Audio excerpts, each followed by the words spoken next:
$30 ming deb pastiga hova topib bering deyotgan qadrdonlarimiz uchun mana yaxshi sosteniyada hech qanaqa kamchilik yo'q texnika topib qo'ydim. Videoda oxirigacha kuzatib tursangiz ma'lumotlarni beramiz. To'liqroq ma'lumotni pastki raqamlardan olishingiz mumkin. Texnikamiz Hova Sinatrak 336 talik 2009-yilda ishlab chiqarilgan. Motorlarni qilib qo'yishibdi. Avtorasol qilmaydi deyishdi. Keyin bu 2009lardagi 8 talik korobka bo'lgan, bunga 10 talik korobka bosilgan. Hozirgi 2020lar bilan tashkil qilib qo'yilgan. Chunki texnikaning egalari usta o'zlari qo'lida texnikalarni o'zgartirish. Oldiga mana bochka balon qo'yilgan 50% atrofida. Akkumulyatorlari zo'r holatda ekan. Yangi qo'yilgan akkumulyator ham aytishdi. Orqalariga Dina Cargo brendi ostidagi baquvvat balon qo'yilgan, hammasi 70% atrofida. Ko'ringlar. Mana hadovoylari ham qilingan ekan. Tiyagalarni ham boshqa qo'yishibdi. Ragatkalarni ham boshqa qo'yilgan ekan. Moslari o'sha birinchi vipsga moslar barni qandaydir baquvvat bo'lgan ekan shekilli. Ko'ringlar.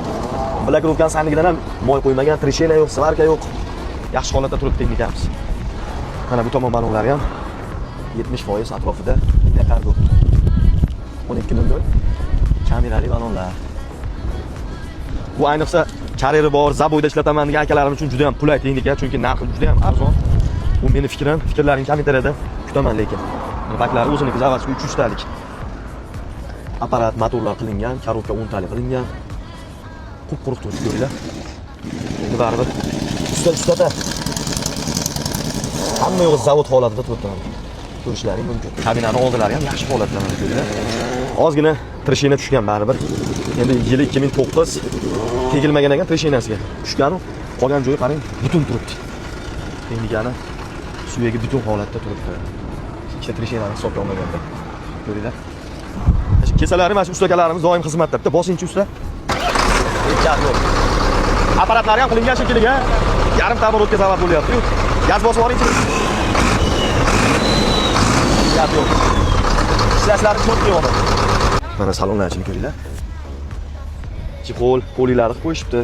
Mana ozgina pardoz andoz ishlari bor ekan. Lekin chipol polilar qilingan, 10 talik korobka qo'yilgan. Holati yaxshi. 593 ming bo'lib probegi ko'rinadimi? Ha, ko'rinadi. Narxini 30 ming deyishdi, talashib tortishib, ustamiz bilan ham anchadan beri gaplashamiz. 29 ming dollarga tushirib qo'ydim. Xudo xolasa naqd pul bilan kelsalaring savdolashadigan joyi bor. Bu texnikamiz Farg'ona viloyati Qo'qonda turibdi. Vohalik obunachilarimiz uchun ma'lumot. Bu video roligimizni yaxshi sosteniyada puli arzon hova qidirib yurgan do'stingizga tashlab qo'yish esdan chiqmasin. Imkon servis kanaliga obuna bo'lib qo'yishni ham unutmanglar, chunki mana shunaqa har xil turdagi texnikalardan xabardor bo'lib turasizlar. Savdolaringiz bo'lsa yaxshi kunda ko'rishaylik.